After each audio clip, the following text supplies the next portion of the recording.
shalom, everyone. This is Shaina Yisrael with another edition of the School of Knowledge. This is our Shabbat class. This is on a Saturday. We welcome everyone here. We welcome you all that are in the listening audience, that's on the internet, those that are scattered all around the world. We're excited about being here today. And we just look forward to the beautiful teaching that the Most High is getting ready to bring out. I'm going to open up my screen. And I want you guys to let me know when you can see the screen. Let me take this off. All right, let's go. All right, let me go to my slideshow. Okay, I can see it. All right, can you see it? Yeah. All right. The kingdom of Yah, the divine court. That's something that we cannot leave. We have to be able to continue to go into this, and some stuff I'm going to reiterate, but we're going to get into something else that's totally different.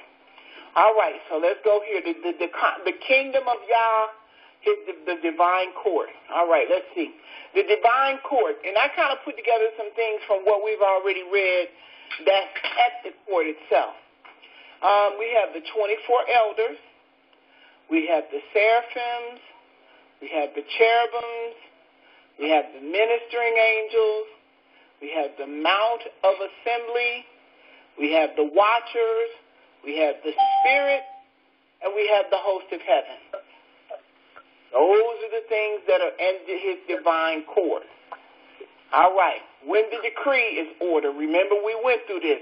And I wanted to share something with you that I read over, that I kind of skipped over last week. Remember when Nebuchadnezzar had a dream, and this dream was about a tree being cut down. And the decree came forth, but it says they both came down. And this is what Nebuchadnezzar was telling Daniel. This is Daniel chapter 4, verse 13. He said, I saw in the vision of my head up on my bed, so he was in the bed asleep, and behold, a watcher and a holy one came down from heaven. So not only did the watcher come down, but one of the gods came down with him. And then how many of you all knew that there were other gods up there with Yah? Anybody? No. Yes. Well, yeah, because they came down with him. They came down with him to talk with Moses and Aaron. Right? Yeah. And they came down when I was trying to think of the other occasion that we. Well, I know, like in Christianity, they would call them angels all the time. You know, they would say the angels came down. Oh, they came down when at Babylon when they were destroying Babylon, and then he assigns the 70 of them over the 70 nations. Right. And other times. Okay. Only two I can right now. Go ahead. I said, those I can think of right now. Well, like the sister was saying, that sometimes the Bible refers to the ones with Yah as angels. But these are particularly gods. Now, we know at the Tower of Babel that the gods came with him. Yeah. And set the 70 gods over the 70 nations and separated the nations into 70 different languages. And they went off and established 70 different nations and 70 different landmass. And the gods were over them. We know that for sure. And this is what it says in Daniel 17, a part of a decree, because there are decrees that are issued in the heavens. And as much as we have been made to believe that Yah is there by himself, or that he just is there with the angels, it is a very organized kingdom that is put in place. And he has left record and allowed some of the patriarchs, which were Israelites, to be able to see into the kingdom. You know, and we have to understand that these men were Israelites, you know, and as much as Christianity wants us to believe, you know, they take these scriptures and they use these scriptures to teach about, but it was Israelites that he gave these visions to. And now what I'm noticing about the whole movement of the church is now instead of saying the Jews, now they say the ancient Hebrews. You know, they go in, when they start describing stuff, they'll say, well, the ancient Hebrews. You know, they're not saying the Jews anymore. They're saying the ancient Hebrews. But I'm just shocked at all the terminology, and these are the people that are supposed to be raptured away. Anybody have a comment? I heard that. I heard them say that. That's interesting. Yeah. I heard them say that.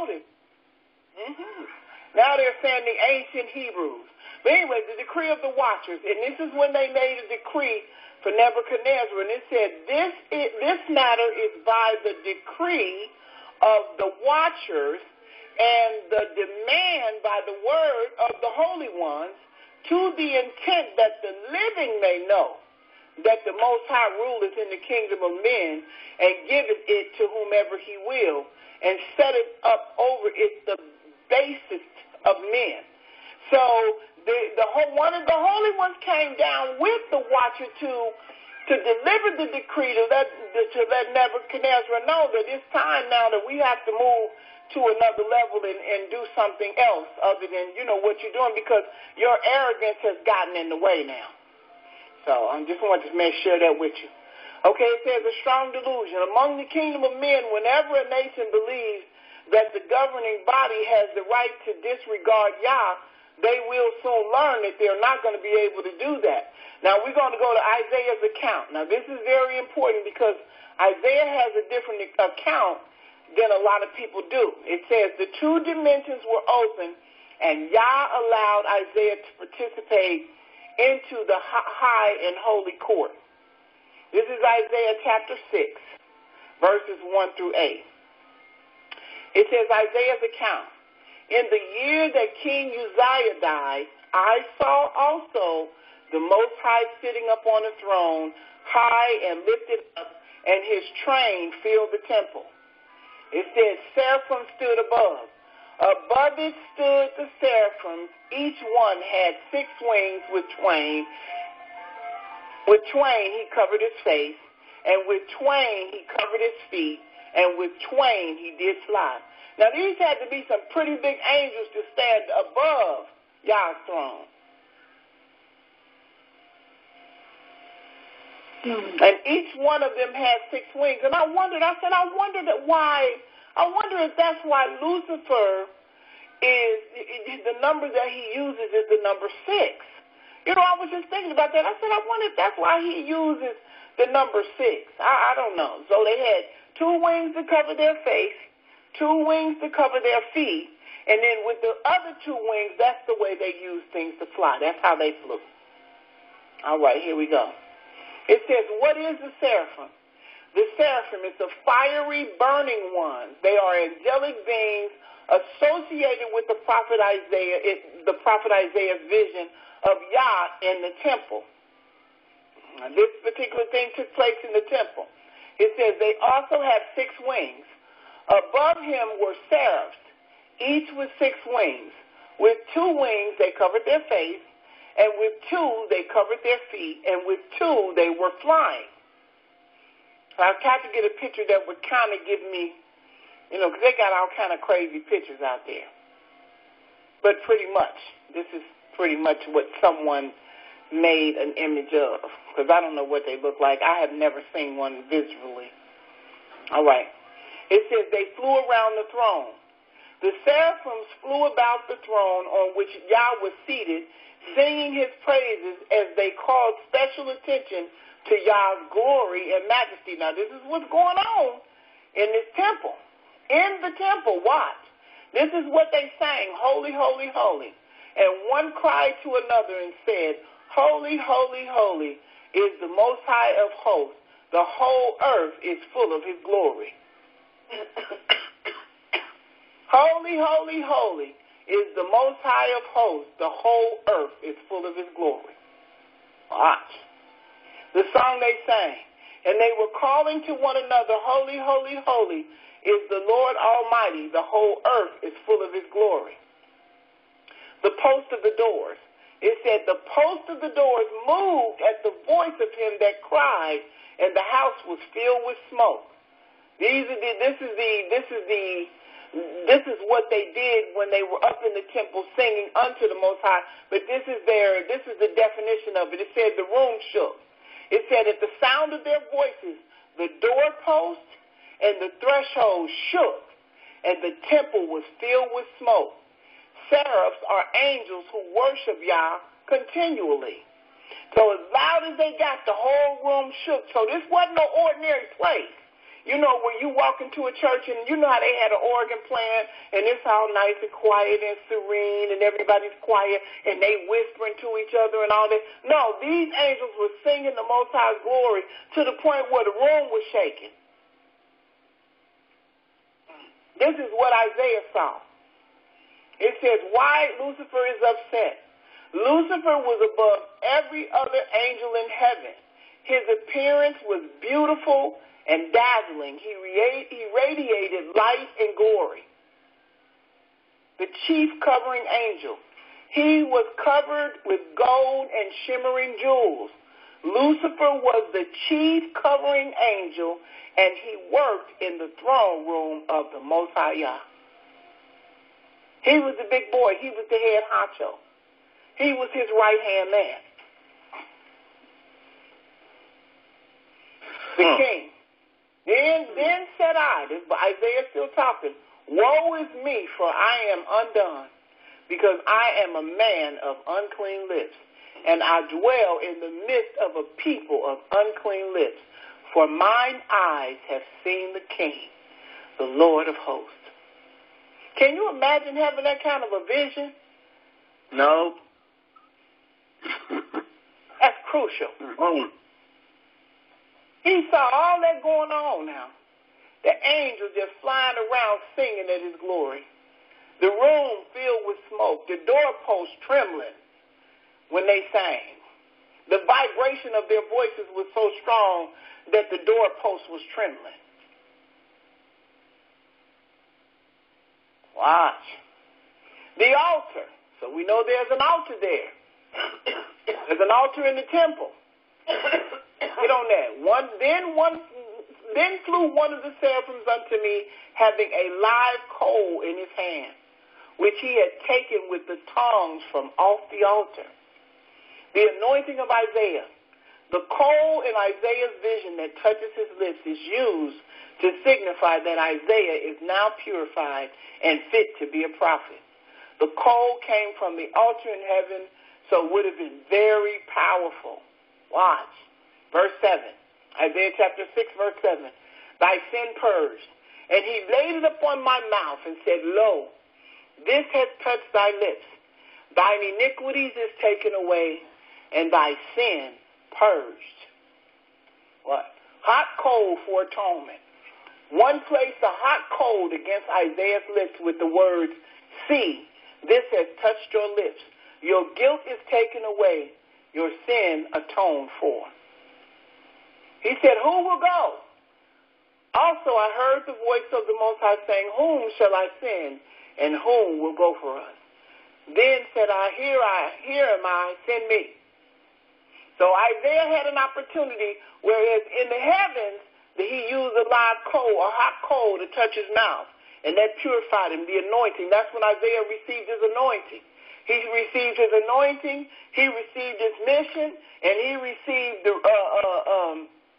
the purifying of the sins that he did, all in that one moment, being allowed to be in that dimension when the Most High opened it up for him to see. And these are Israelites. I want to reaffirm that these are Israelites that Yah has given the ability and the permission to see into the throne and to see what goes on in his court. And it's amazing to me how the Gentiles has just taken this and ran with it. You know, they write books, they charging people and all kind of stuff. And it's like, how do you have the knowledge to know this other than what you read?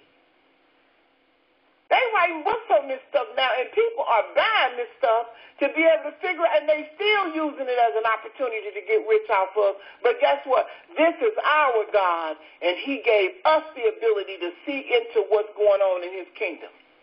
Mm-hmm. Absolutely correct. Nobody else has been able to do this. Let's see. Isaiah offered himself. Isaiah was allowed to sit in on the council. He was truly out of his element. He offered himself to bring the message to Israel. Hallelujah. And I can't stress enough how everything we read in this book is about us. The power of the children of Israel. Everybody wants to be us. Everybody wants to be included with us. Everybody wants to replace us. Everybody's trying to kill us. Nobody wants us to be us. They ain't talking about no Gentiles. They ain't talking about no No. Oh, boy. All the prophets was Israelites. That is correct. We got to understand when we go through this book and understand when he's opening up these dimensions and these people are able to see into the dimension of the heavenlies, or he gives them an opportunity to see how his court is ran. These are Israelites. Let me make a statement here. That's why the Almighty allowed us to have discernment, because we should be able to look into this stuff and see us there. Not nobody else. Nobody else. And you know what? And the Christian church has taken this thing, especially those of the other nations, and they have just ran with this to give these people some hope. And it's like this is about us. They don't understand we have to be restored first. And it sounds real back in the day before I knew any better. I would have been in the middle of the floor shouting and hollering and screaming about the things that they were teaching. But I say to myself now, you know, it all sounds good, but it's way more to it than what you think it is. One more assertion on my part. You understand? See, one other thing here is, too, is that the Lord, we are responsible for the laws and the commandments that the Almighty has set before us. He said that that he was the God of Abraham, Isaac, and Jacob. And at the mount, he gave the laws to Israel. I don't care how many other nations they were there with us. The laws were given to Israel. You understand? Now, you hear a lot of brothers and sisters talk about how the grafted in and all of that. Man, we got to get straight first. That's right. You better say that. That's right. You better say that. I'm with you on that one. Because and the reason why I say that is because of this. Even let's just say, for instance, and I'm going to get back to my lesson because I knew this was going to take us in a whole nother. But anyway, just say, for instance, just for argument's sake, let's say that when the New Testament talks about the Gentiles being grafted in, just for instance, because I'm a New Testament believer, I'm all there, you know. But the more that I learn about this stuff, the more I understand that whatever that is talking about, it cannot be about right now. There's no way, because I was driving to work the other day and I said, let me get this straight, because I'm always thinking about the word. I said, let me get this straight. So the Most High gives us a law at Sinai. He tells us, if you keep this law, this is my covenant between me and you. You will be highly esteemed above the other nations because you'll have more wisdom than them all. And then we break the law. And then he tells us that we're going to go into captivity for 400 years, and we're going to serve another nation whom our forefathers didn't know. And all that. And we're going to come upon a place that we don't know. Now we're in this land. Now as soon as we get in this land, as soon as we step out the boat, and we go into this captivity, we go into the hands of the Gentiles. We are their slaves. We are in the lands of our captivities as their slaves. And when they feel like it is necessary, they teach us the book according to their terms. So then we are taught from their terminology that we are no longer Israel. We are Gentiles just like them. Then they turn around and tell us that we don't have to keep the law. The law is not necessary to keep anymore. But then they make sure that we know that we got to keep theirs. I don't understand. I can't get that. I mean, you know, because they always talk about, you know, the forefathers came here and they set up the laws of this land according to the Bible. And I can concur with that. I understand all those things. But the reason why we're in the land, period, is because we disobeyed the law. Now, the laws that he gave us to govern us as a people, morally, we are supposed to keep. But now they tell us we don't have to keep the law, but we have to keep their law. Somebody explain to me how that works. Because what I don't understand is looking at these people today, the Gentiles, we ain't even talking about Israel who think they Gentiles. We're talking about the people of the other nations, the ones who say they got to be grafted in. Look, take a real good look at them today. And all of you all that's on this line that's been in church, some of you have been to the Gentiles church. Some of you have been to the Israelite church who think they're Gentiles. Take a look at the whole picture. Just step back and look at it. And the more you learn about who these gods are that we talk about and how these gods have been worshipped and the rituals that the people who worship these gods did and the things that they did to worship these gods, they're doing the same exact thing in the church. Like Christmas, Easter, all that. Yeah. They're doing it. So then if that's the case, how are these Gentiles going to be the ones that's grafted in? Wow. I'm just asking the question because I really get tired of seeing, and especially with the pastors that are now becoming conscious, and I'm so glad that the Most High is touching them. I'm glad. I'm happy. I'm happy. I really am happy that they're being touched, but you gotta. This is going to be you're going to be ever evolving into understanding, and I give everybody the benefit of the doubt because when I'm still learning, and I've been in this thing for a minute now, but I'm still learning. But still, looking at it for what it is, how are these the ones that's going to make it? That's why I said we're rushing the story. And if I had anything to say to the Israelites, to those who are conscious, fall back and relax. Because we got a while yet to go. Because there's some things that have to happen first before this whole thing is over with. But I just don't believe that these Gentiles are the ones that's coming in. You know why? Because they still prejudiced. Can I just make a comment? Let me finish. As soon as I finish, they still prejudiced. They still separating themselves from us.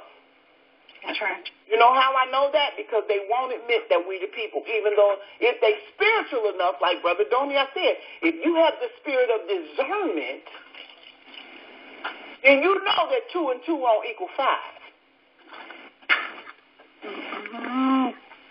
And if the Holy Spirit has revealed that to us, and we all supposed to have the same spirit, how did he skip over you and not tell you who we are? And then if he told you who we are, how come you're not acknowledging that we are the people instead of calling us the ancient Hebrews? Well, who are the modern Hebrews?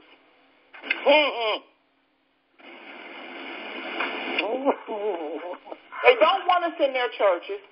They don't want us in any authority in their churches. It's still segregated. Either way you want to cut it, it's still segregated.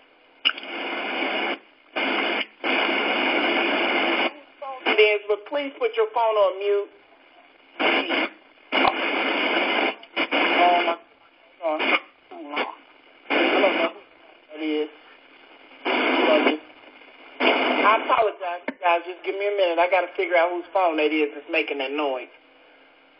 Okay, I think she just put her phone on mute.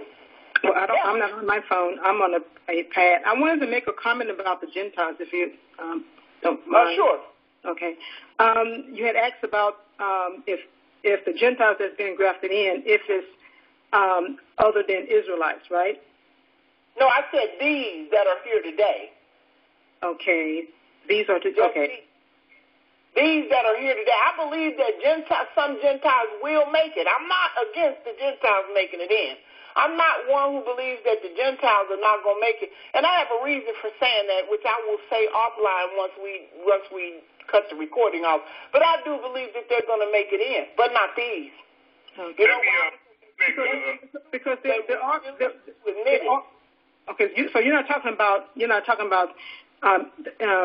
the Bible days. You're talking about currently Gentiles, the current Gentiles, or those today. The current was yes, ma'am. Okay. The current was today. Okay. Let's make Let me make an assumption here, please. See, what it is that I think we're worrying about the wrong thing. You understand? When I say that, I'm talking about there is no grafted in if there is no Israel. We have to set up the kingdom first. That's good. Yeah, but the grafting in was talking about grafting those that was Hellenized when they were scattered. So there were Israelites that were calling themselves Gentiles because they were living in the land that they were scattered to, like the Greek and so forth, when they were Hellenized. So you also have those as far as, grafted, regarding the grafting in part. Can't be so. Wait, hold on. Can't be so. You know why it can't be so? Let me tell you why that can't be so. Because guess what? We Americanized over here. So when we Americanized, we didn't know who we was either. And guess what? Nobody grafted us in anything. The Most High woke us up. Okay, but see, there's a difference. But I was studying. I'm just talking about what I was studying, reading in the scripture. It talks about, and I forgot what book it was, how the Lord told one of the prophets that to bring the southern and northern king, Ephraim and Judah, I think it was, or Israel, and bring them together as one stick because they was always separated, northern king and the southern kingdom. Mm-hmm. So okay. And then talks about how he was going to graft them back in as one nation because they're separated. And I think it's in 1st or 2nd Kings it talks about when they were separated as split into a kingdom, Judah and Israel, when they separated because they're disobedient. It says Israel was the one that went away like a harlot, and Judah fell behind her. Then he separated the two, and they were split into two kingdoms. And then I went into another chapter that talks about bringing them back as one stick, meaning one nation. That's and right. It talks about the grafting in and grafting them back into. Right, not as Gentiles. But that don't have nothing to do with Gentiles. No, not as Gentiles, no. Yeah, not as Gentiles. There's going to be an Israelite, and he's going to wake them up as Israelite, and we're all coming back together as one nation. I agree with you. I'm talking about New Testament, where the New Testaments talk about the Gentiles, the people of the other nations. Oh, okay.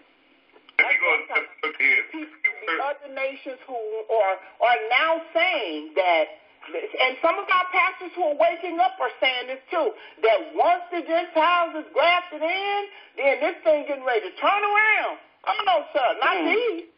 From my understanding, let me make an assertion here.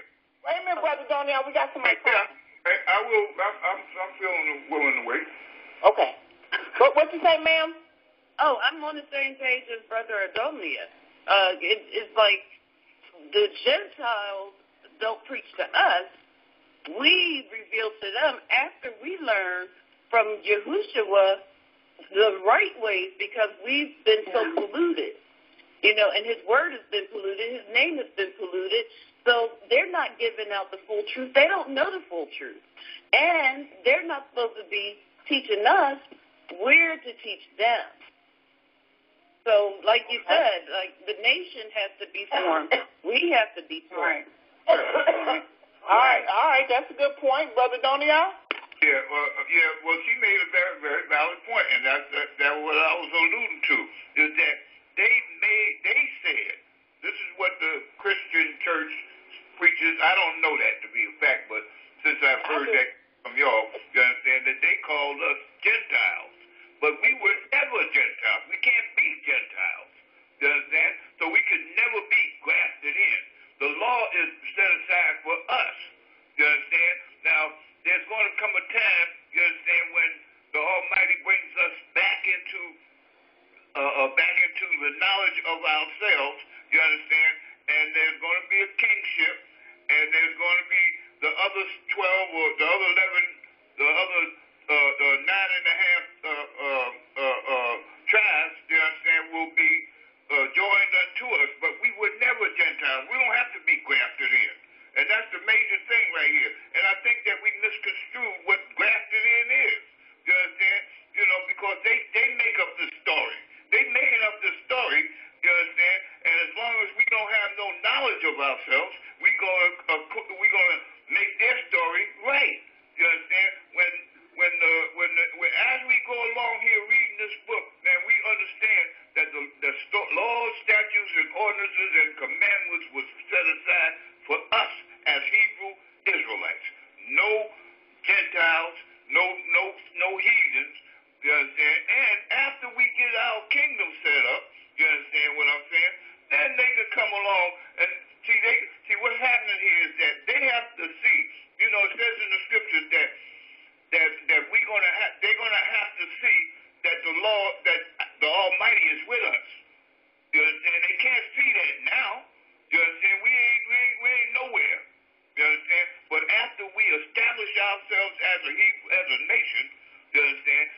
will see that the Lord, the Almighty, is blessing us. Then they can come along and be. They have, and besides that, there's a procedure. You understand that they have to understand their place in the kingdom. They don't have no rulership class at all. Period. You understand? They're underclass like we were. Hallelujah. Yeah, but even in the Old, can you say that even in the Old Testament, it always talked about the foreigners as strangers, and never mentioned anything in the Old Testament about grafting in, and it never mentioned anything about in the Old Testament and the Torah about spiritual Israel. All that stuff came into the New Testament, and a lot of stuff I'm reading in the New Testament, I get a little sometimes frustrated because it contradicts what Yah says, and it's almost like it's changing what He says in the Old Testament, and then in the New Testament it says something almost totally different. So myself, I'm thinking that, well, of course, the New Testament has been tampered with. It's obviously been tampered with because there's so many contradictions against what Yah says based on what in the New Testament. So that's just my take on it. Well, let me say this. I don't believe any of it has to the point where it's been tampered with that the story's not going to be told. Let me say this, and I didn't want to say this on the recording, but I'm just going to let it flow. Because it's about time to just let it flow. How else are we gonna have servants if they not saved? No, we gotta do the work. You gonna have to have them. They are going to be servants, and the Most High said they will be our servants because we serve them, and they're gonna have to serve us. Now, the servitude that they do is not gonna be anything compared to what we have. But they have to be able to survive it in order to be that. That's why I say Gentiles will make it. All of them will not be killed and be done away with. Some of them will survive because they're going to be our servants, and that does not contradict the Old Testament. That fulfills the Old Testament. No, it fulfills it. So they have to come in. Yeah, that's when you say grafted into Israel, it doesn't mean that they're going to come in and run the temple and be because only the priesthood can do that, and that's a bloodline that you have to.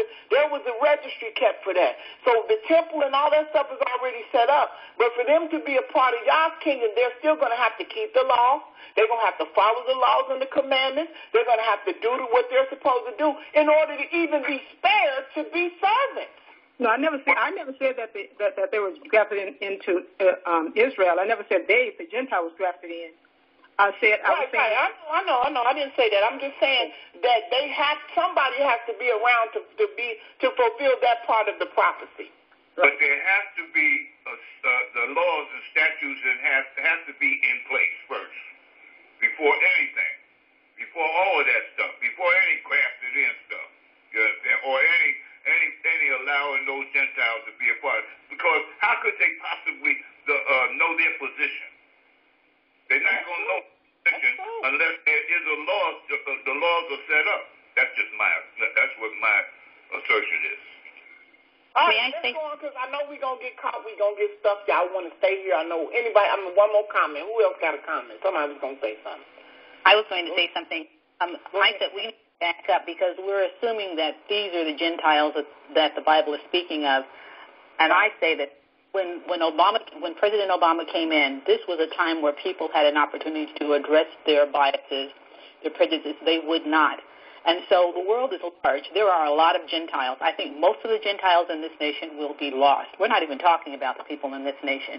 We may be talking about Gentiles elsewhere, but here, I think what's going to happen is they are going to be so unwilling to accept the Messiah for who he is, a man who is of a Hebrew Israelite, that they are going to turn on us because a lot of these people are of Esau. Esau hid among a lot of people. I was listening to a tape the other day, and it made perfect sense. He doesn't know us to know who he is. He has always been our enemy, and when people stand against us, the reason is because they are of that serpent seed. They are not going to be saved. I don't think they're going to accept it either. I really don't think so. I mean, I hope so. And, I believe that there's some people out there that sincerely love the Messiah the way they know him to be. But with the situation change, because, like we always said, we loved him when he was white. Why come you couldn't love him when he's black? But it's going to tell the who's who. It's really getting ready to tell the who's who, for sure, and what you choose to believe. But even them accepting us as Israel is going to put you to the test. That's going to put them to the test. Exactly, because if you can't accept his people, you can't accept him. Exactly. That's gonna put it to the hands down. That's gonna put it to the test. Well, right now, people are looking to be raptured away. It's not going to happen. They want to escape the punishment, but they're not going to escape the punishment. As long as we are unawake, they do not have to face it. But when we awaken, things change for them. So as long as they can keep pushing that narrative about another Israel or being grafted in or a spiritual Israel, all it does is postpone what they know is going to happen. Well, they don't mind killing themselves. Well said, sis. Another divine court session. So we have another court session going on here. The divine court in session. It says, Yah gave Daniel a vision of the last days and portrayed the heavenly court that will convene at that time. During that last time, Yah will sit with his divine court and give judgment concerning the people on the earth. How fitting is this? I mean, real talk. When you really get into the book of Daniel and you understand Daniel and Revelation, and the Gentiles teach this better themselves. They can lay out a timeline and tell you who God is and who Magog is, who the little horn is, and who the 10 kings. They can lay it all out, but they won't put themselves in the story under no circumstances. They won't. Watch what it say. We're gonna get a chance to talk about this because we might well. I mean, they don't hide it. What I saw today from the gentleman who was teaching today, it was almost like in your face. He was standing up teaching, but he made sure that he taught about the lineage of Ham. And how Ham was connected to the Canaanites. And he traced them all the way to the 3rd and the 4th generation, to the Amalekites and the blah. And I sat there and said, but what about you people? Because you're going to pay for what you have done. Let me tell you what you're not going to do. You're not coming up in that church, Huckamashanda, and he go, whatever you're doing, and think you're going to escape. Nobody is going to get away. Just like we didn't get away, you're not going to get away in this one. The Most High is going to be, he said, I'm going to judge the whole earth. Everybody going to be judged.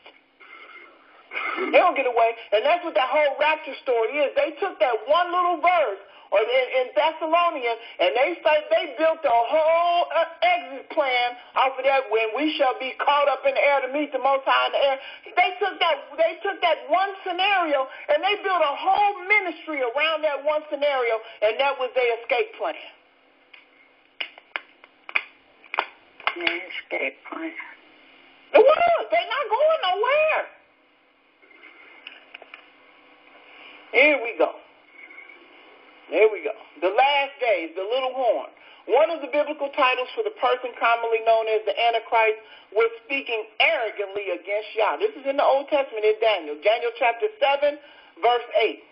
He said, and I considered the horns, and behold, there came up among them another little horn, before whom there were 3 of the first horns plucked up by the roots. And behold, in this horn were eyes like the eyes of a man, and a mouth speaking great things. The divine court. He said, I beheld till the thrones were cast down, and the Ancient of Days did sit, whose garment was white as snow, and the hair of his head like pure wool. And his throne was like the fiery flame, and his wheels as burning fire. Now, here go another Israelite, Daniel from the tribe of Judah. The Most High is giving him a vision. This is Israelites that's seeing these visions. When they teach in their churches about the visions and they pulling this stuff out of the scriptures, these are Israelites that the Most High is allowing to see into the dimensions of the divine court. They're Israelites. Watch. A fiery stream. He said a fiery stream issued and came forth from before him. Thousands ministered. He said thousands ministered unto him. 10,000 times 10,000 stood before him. That's a lot of folks. This is in the court. Watch. He said the judgment was set and the books were opened. That's why I told y'all, I said, what books? He didn't say the book. He said the books were open. Somebody keep a record, ain't they? Yeah. Watch what he say. Watch. He said, the Antichrist speaks. He said, and I beheld then, because of the voice of the great words which the horn spake, I beheld even till the beast was slain, and his body destroyed and given to the burning flame. Watch. Dominion taken. Verse 12. As concerning the rest of the beasts, they had their dominion taken away, yet their lives were prolonged for a season and time. Daniel's dream, verse 7. We're chapter 7, verse 13. He said, I saw in a night vision, and behold, one like the Son of Man came with the clouds of heaven and came to the Ancient of Days, and they brought him near before him. So Daniel was seeing somebody that looked like us. He said, I seen this vision. It's somebody up there. It's a man that looked just like us. And he came with the clouds of heaven and came to the Ancient of Days. And they brought him near before him. Now, we know the Ancient of Days is Yah. Watch. Mm-hmm. Watch what he said. He said, and there was given him dominion and glory and a kingdom, that all people, nations, and languages should serve him. This is going to be the real one-world government. And this is supposed to be the Messiah. This is supposed to be the 1,000-year reign of the Messiah. Watch. His dominion is an everlasting dominion which shall not pass away, and his kingdom that which shall not be destroyed. Watch what Daniel said. He said, Daniel was upset. He said, I, Daniel, was grieved in my spirit in the midst of my body, and the vision of my head troubled me. He said, when I seen that, I was upset. He said, so he asked one of them, he said, I came near unto one of them that stood by and asked him the truth of all of this. So he told me and made me know the interpretation of the things. He said, these great beasts, which are four kings, which shall arise out of the earth. Watch. He said, forever and ever, but the saints of the Most High shall take the kingdom and possess the kingdom forever, even forever and ever. Exceedingly dreadful.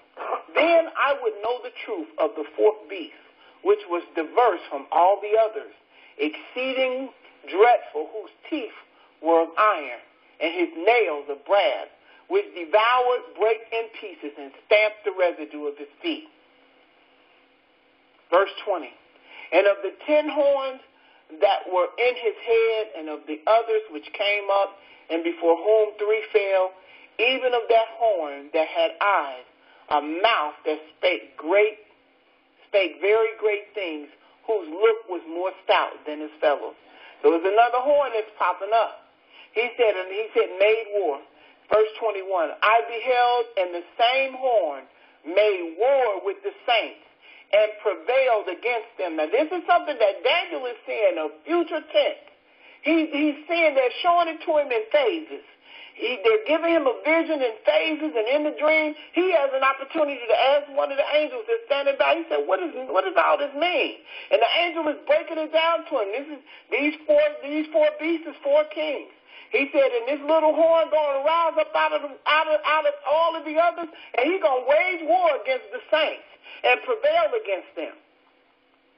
That's what the church called themselves, the saints. How can they be the saints?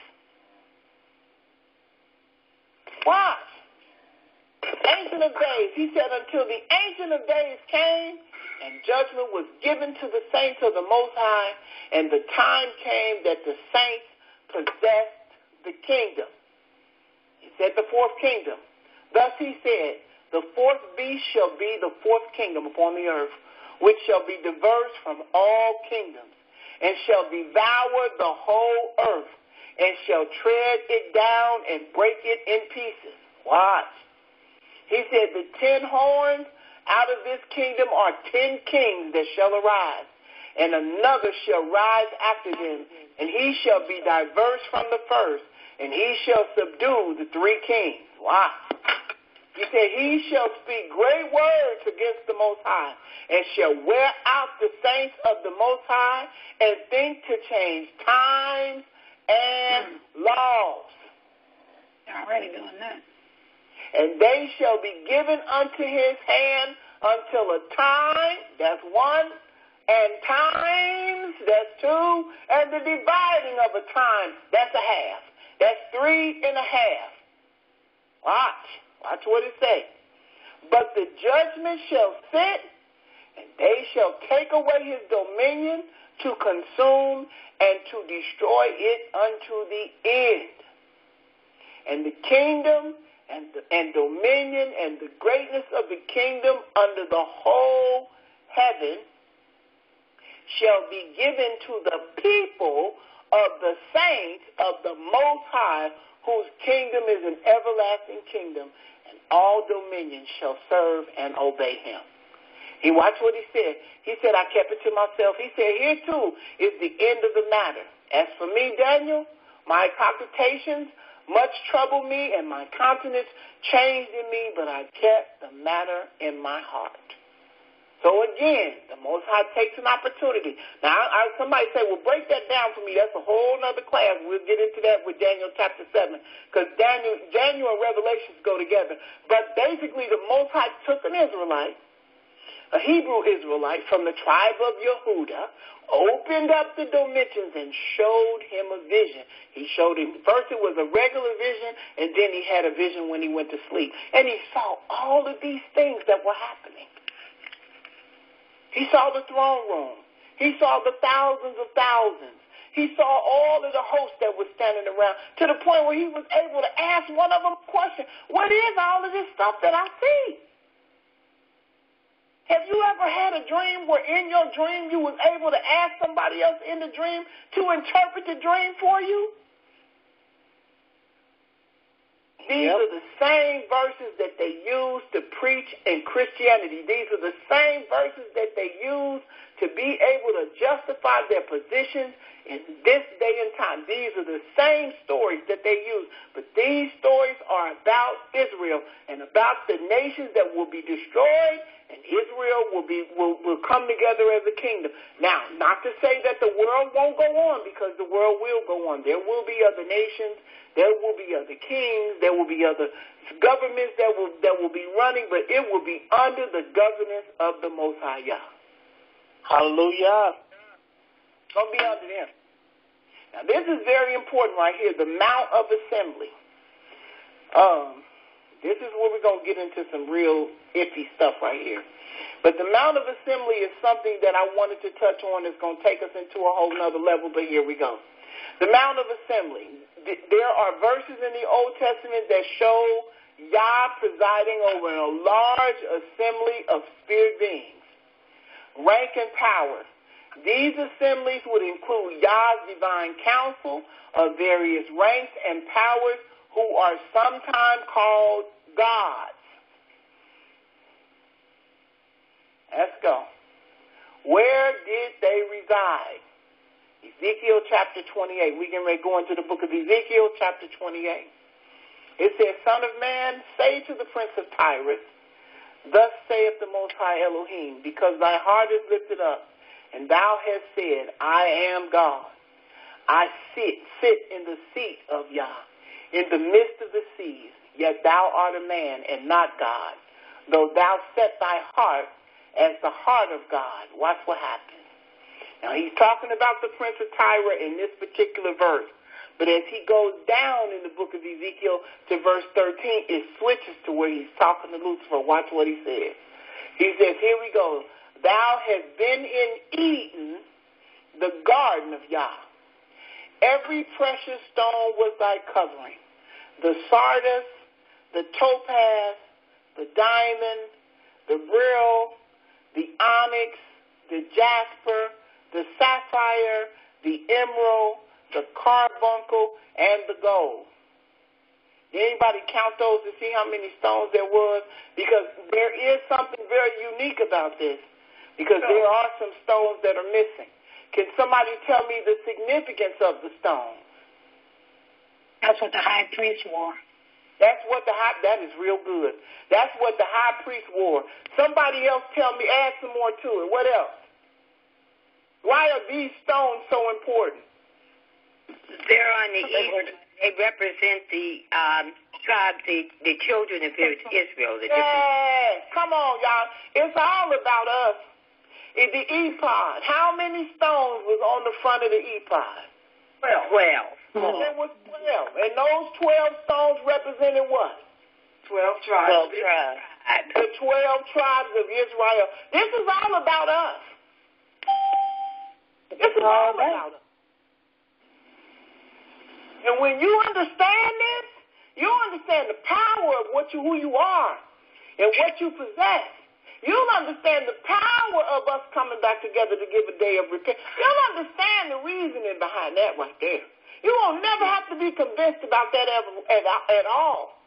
And I promise you something, we're going into that temple next Saturday because I got to touch that. I was trying my best not to touch that. But when I went through this, I said, I've got to touch that temple.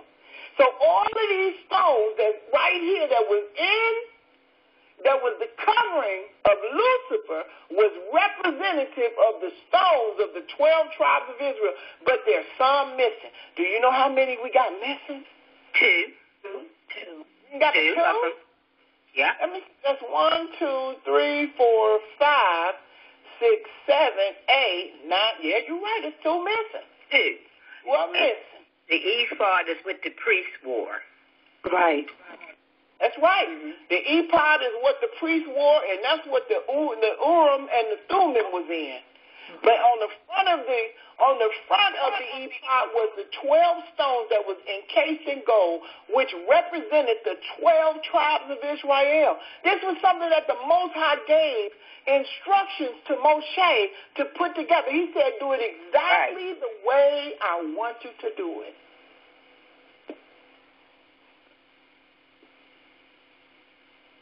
And then we go in church and we be shouting over the fact that he's going to give us a job. For real? We the people. We his people.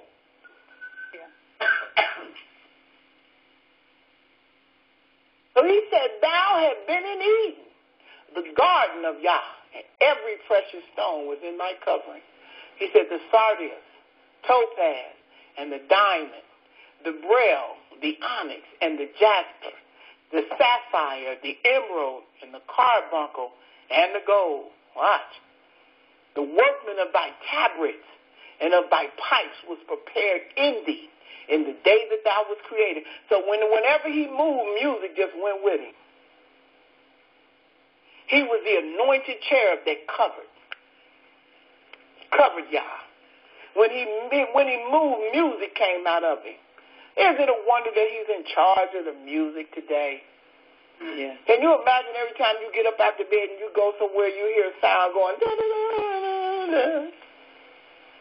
Anytime you move your body, a sound come out? Yeah. That's what he did. Watch what he said. Watch what he said. He said, watch it. He said, Holy Mountain of Yah, thou art the anointed cherub that covereth. I have set thee so. Thou was upon the holy mountain of Yah. Thou hast walked up and down in the midst of the stones of fire.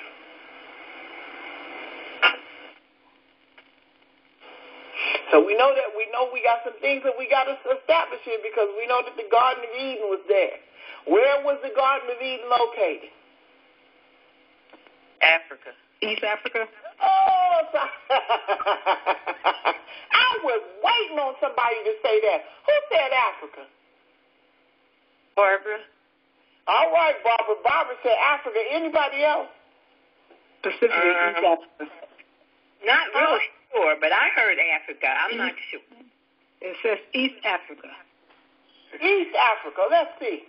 He said, till iniquity was found in thee, thou was perfect in thy ways from the day that thou was created, till iniquity was found in thee. Watch. He said, by the multitude of thy merchandise, thou hast filled the midst of thee with violence. Thou hast sinned. Therefore I will cast thee as profane out of the mountain. And I will destroy thee, O covering cherub, from the midst of the stones of fire. Mr. Adonia, I just want to ask a question. Yes, sir. Now, from my estimation, when the Almighty, when Adam and Eve was put into the garden, I'm under the impression, and I might be wrong, and I don't know. This is the question I want to ask. The whole earth, there was just one land mass. It wasn't no Africa. It wasn't no Mexico, or it wasn't no America. All of it was one land mass. So when he talk about putting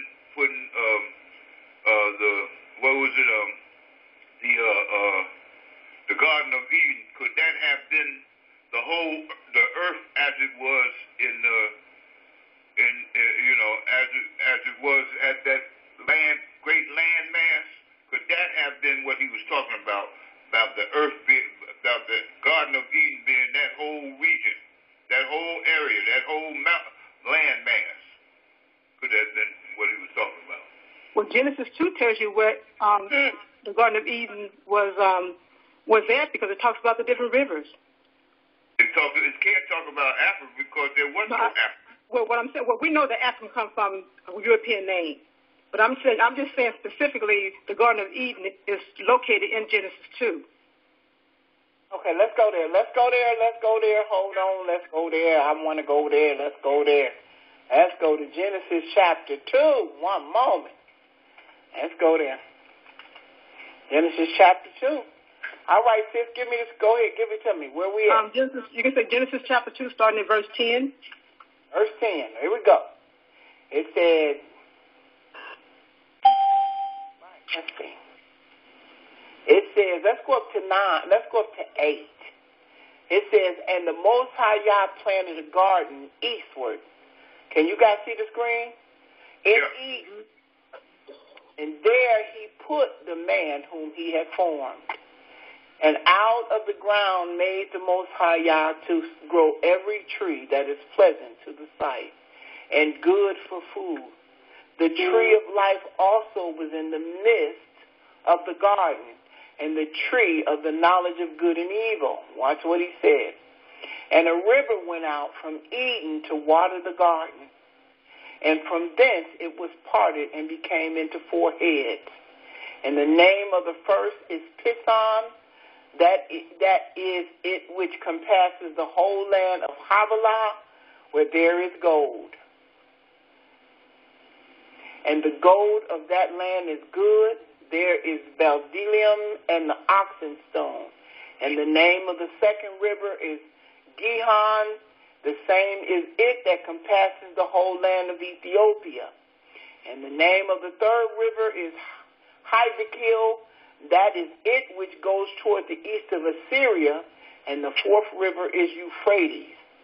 And the Most High took the man and put him into the garden to dress it and to keep it. So there are 4 rivers. And even those ancient nations was all black nations. All right. Any other questions? So I was wrong. So it sounds like it has boundaries. It has boundaries. It was located. Right. It had boundaries to where it was located at. I admit to being wrong. Well, I don't know if you were wrong. No, it's not I don't think it was not wrong. It's still one landmass. I was just sharing what I knew. What I had read, So that's all I was doing. Right, and if you talk about if someone wrote the book today and they put the information in there, I don't know if it was a matter of being wrong, but look at what you missed right here. Everybody, we just read over that. Let's read that again. Can you see the screen? Yeah, but the point that I was trying to make is that I was wrong because it does mention the east of Eden. You understand? Now, when we talk about the Eden, are we saying the whole land mass is Eden, or Eden is just one specific spot? That's a very good question. And let's see. We're going to find out. Now read this again.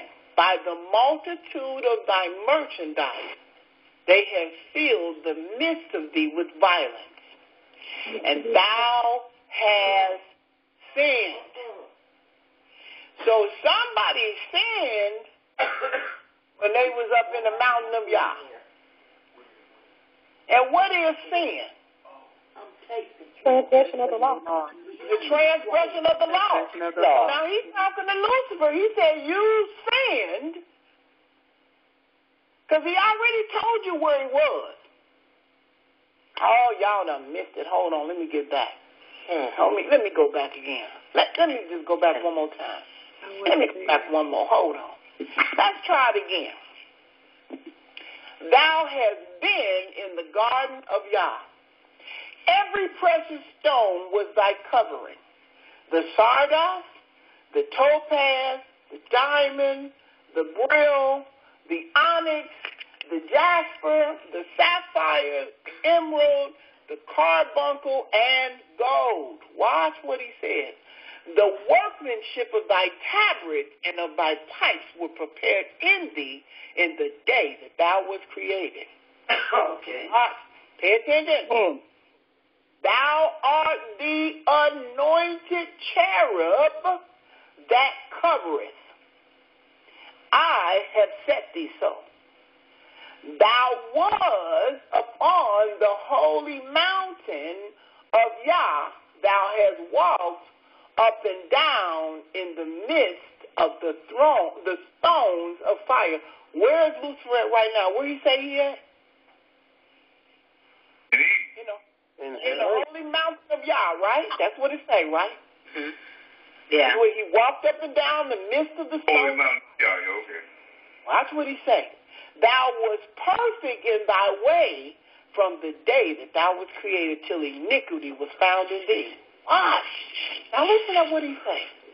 By the multitude of thy merchandise, that they have filled the midst of thee with violence, and thou hast sinned. Where did he sin at? He said he was on the holy mountain? In the mountain. He was up on the mountain, and he sinned. How did he sin? How did he sin, young man? How did he sin? What is sin? Transgression of the law. So he broke the law, didn't he? Yeah. He said, therefore will I cast thee out as profane out of the mountain of Yah. Yeah.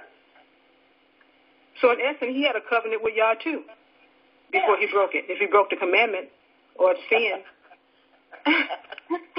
I mean, oh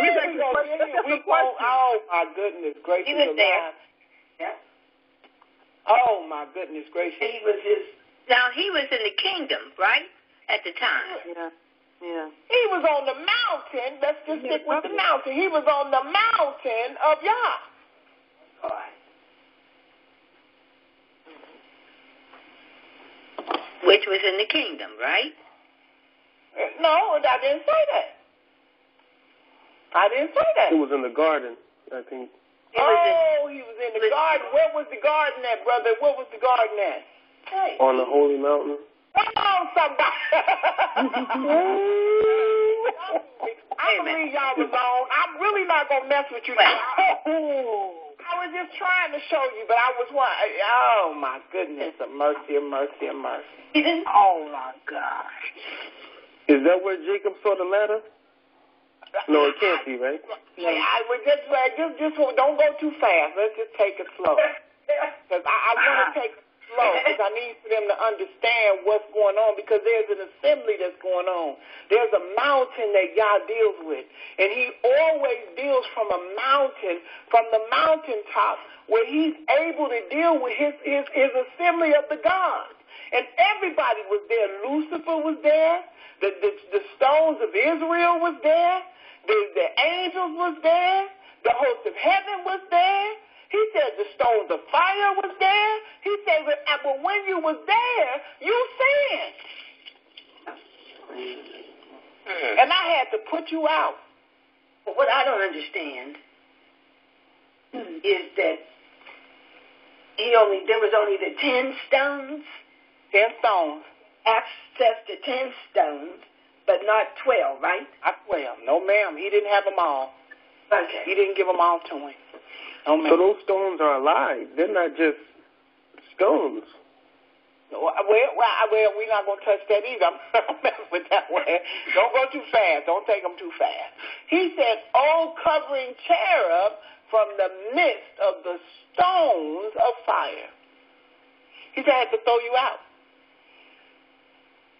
You couldn't come back here no more." Yes. Because you sinned. Just when you get expelled. Well, here's what I'm trying to understand. I'm reading the chat. AB says the garden was in a portion of heaven called the mountain of Yah. Mm-hmm. So I'm thinking that the boundaries were like here on earth. Mm-hmm. So was the garden covered in this particular area, even though it was on earth? The mountain was on earth. I believe the mountain was on earth. I believe the mountain was on earth. I believe the garden was on earth. I believe that this particular point, Yah was on the earth. Because let me ask you this. Okay. When the children of Israel left Egypt, where did Yah lead them to? The wilderness and the mountain. He led them to where? He led them out into the wilderness. But where did he meet them at? He had a certain specific spot where he met them at. At the foot of the mountain. Yeah. He led us at the mountain. Right. Oh, wow. So when Satan sinned and was cast out, so can we say that he broke the covenant? Whatever covenant it was, he sinned. I can say that much. The scriptures say he sinned. He broke the law. We know that sin is what? The transgression of the law. So we know he broke the law. So he broke the covenant, basically. Law, commandment, the covenant. But how can that be, though? I'm confused. Somebody said, how can that be? What do you mean? Why are you confused? Tell me why. Meaning that he was an angel in heaven. Right. So, the covenant is with Israel and those that come under that covenant. I'm just confused about an angel having a covenant. Okay, can I explain what I mean? Can I explain what I mean about the covenant? Yes, ma'am. Go ahead. When we sin, we break the commandment. And what was that commandment? The commandment was the covenant with God. So they all tie in together. You sin, you break the commandments. You break the commandments. That means you broke the covenant. Because the covenant is to keep His commandments. Okay, I understand that, but what I'm saying is, Lucifer would have the same covenant that God made with Israel. When I say covenant, I mean he broke whatever promise. I'm pretty sure he had a promise with God. I'm not only say a promise. I'm just saying personally. I think that whatever agreement he had between his Creator, he broke it when he sinned. Okay, I understand now. Right. Let me say this: that he broke the law, because anytime you say sin. When you sin, sin is the transgression of the law. Right. So whatever law there was that he was not supposed to break, he broke it. Right.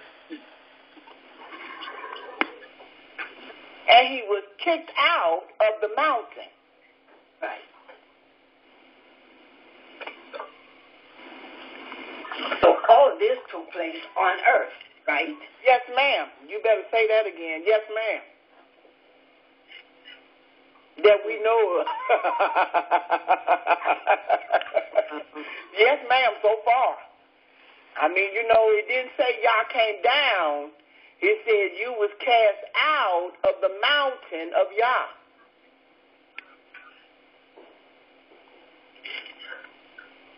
Watch. And Lucifer's ambition. Watch what he says. This is Isaiah chapter 14, verse 12 and 16. He said, how art thou fallen from heaven, O Lucifer, son of the morning? How art thou cut down to the ground, which didst weaken the nations? For thou hast said in thy heart, one, he said, I will ascend into the heavens. I will exalt my throne above the stars of Yah. That's two. I will sit upon the mount of the congregation in the sides of the north. What is the mount of congregation? The gods. The gods. Watch. I will ascend above the heights of the clouds. I will be like the Most High. Lucifer wanted to run some stuff. He wanted to be in a position of authority, but he was already in a position of authority. He just wanted to be the head boss. Yeah. He wanted to be a power like the Most High. He said, I will be like the Most High. Now, let me ask you this today. Has that happened? Yeah. No. Yes, it has. But people praise him like he is the Most High. Yes, on earth. He didn't say he wanted to be the Most High. He said, I want to be like the Most High. Yeah. He's in charge here on earth. Well, the world is praising him. Like we said before we started, two opposing sides. We got the side that belongs to Yah, and we got the side that belongs to Lucifer. And both of them have a kingdom that's powerful, and both of them are coming against each other. So this is the main reason why the story was told in the first place, because there's going to be a battle between these two sides.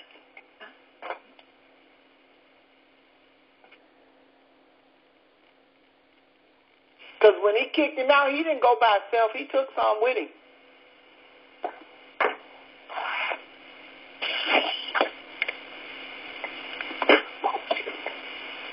Yes, it's going to happen.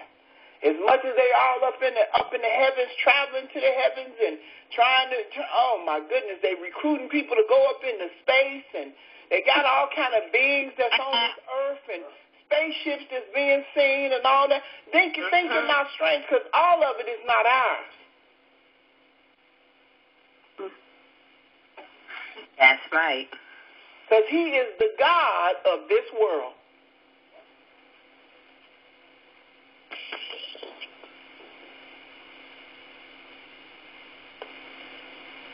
And in the midst of him being the God of this world, which means he's in charge of the church, he's in charge of the financial system, he's in charge of the religious system, he's in charge of the entertainment system, he's in charge of the music system, he's in charge of all the systems. Here sits little old Israel. Public enemy number one. Okay. That we are. The people that Yah chose to be his own people. Watch. He said, yes, thou shalt be brought down to hell, to the sides of the pit. This is how the war going to go down. Watch. And then they said that they that see thee shall narrowly look upon thee and consider thee, saying, is this the man that made the earth to tremble, that did shake the kingdom? Ain't going to be like, is this him? He's going to be rendered powerless.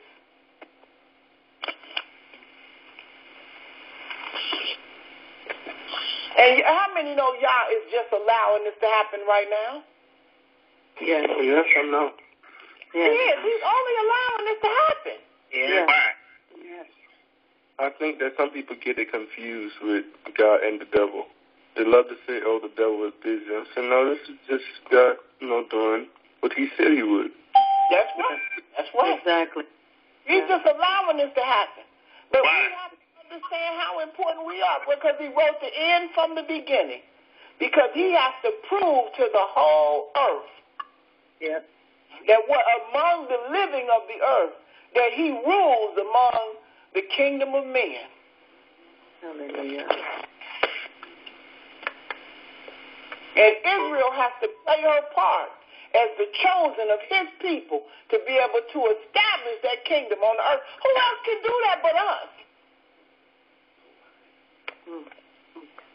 Who else can establish Yah's kingdom on the earth but the people that he chose to be his people on the earth? Really? I'm sorry, say again?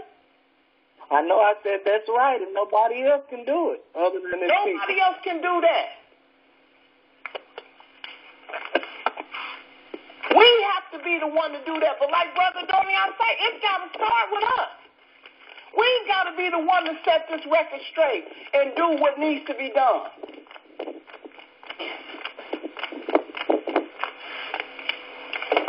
Nobody else can do this but us. He chose us to do this. And that was our job, to be an example.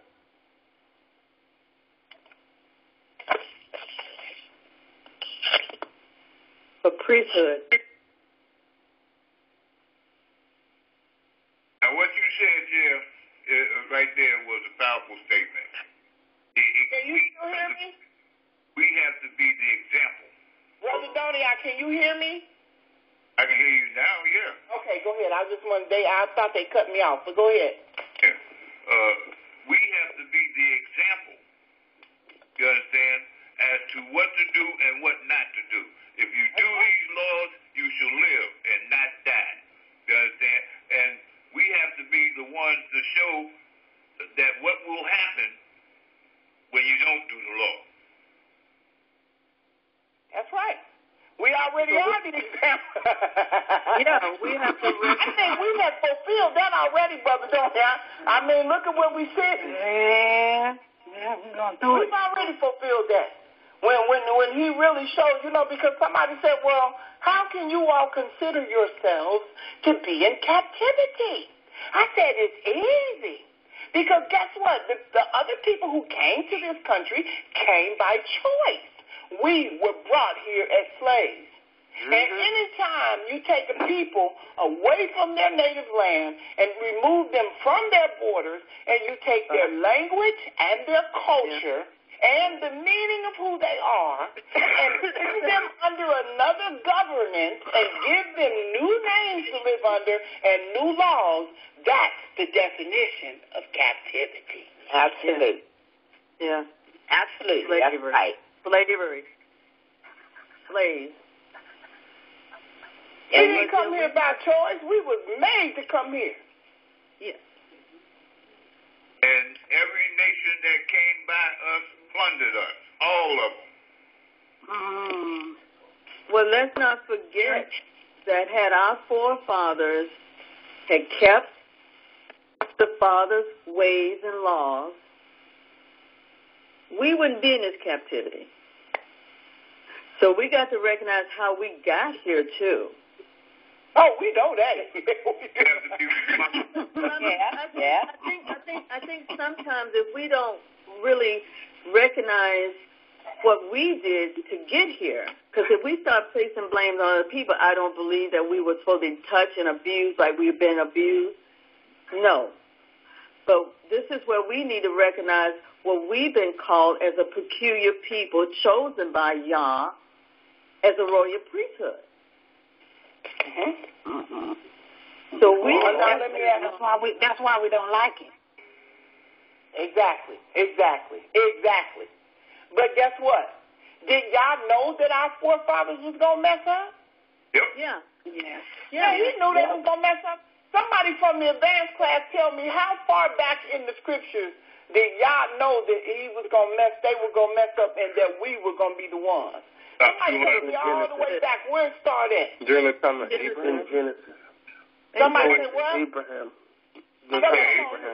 You know I'm going to give you a smooch when I get to see you. He went all the way back to Abraham. Yeah. He knew it when he spoke to captivity that the people that were going to be redeemed weren't going to be the people that initially came out of Egypt. He knew that. 5,000 years ago. He knew it. He knew it was going to be us. Right. And who better to do it than the children of the people who messed up the first time? Because guess what? We came into captivity and we suffered for the sins of our fathers. Right. And now we're in this captivity knowing that we're captive. You know, it's a shame to wake up and think you're a free man and then realize you're in captivity. That's a hard pill to swallow. It is. And it's harder when you're talking to somebody that is not woke and they realize they're thinking that they're free. They thinking they're free. Yep. And even some of the people in other nations think you free. They say, well, you're just like me. You're going to work just like me every day. You got a house just like me. You got a car just like me. Your kids go to school just like me. Everything you're doing is just like me. But the only difference between me and you is you chose to come here. We was brought here by force. So I'm not just like you. Right. Right. That's right. Right. The language that we speak, this is not our language. The Most High said when we go back home, he's going to restore us back to a pure language. Hallelujah. The government that we're under is not the government that we're supposed to be under. We have a monarchy that we're under. We're not supposed to be under a democracy. Right. There was no vote in our kingdom. We have to understand the difference between living in a land that's ours and living in somebody else's land. Right. That's right. And they let you know, oh, that's Africa. They'll tell you that in a minute. Of course. You really don't belong here. Because that's what they was told. But that's why when he has awakened us to what's really going on, we realize now what this means to be in these places. Speaking somebody else's language, wearing somebody else's clothes, living in somebody else's houses, and squalor and all the stuff that we living in. Why? Because like the sis said, our ancestors messed up. And the Most High knew that we would be the people that come back. And we're going to have to be the people that come back and say, under no uncertain terms will we not break his law. We're not doing that no more. Right.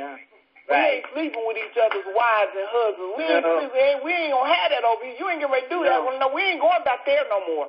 We ain't already been through that already. We're not getting ready to go back to that kind of living no more.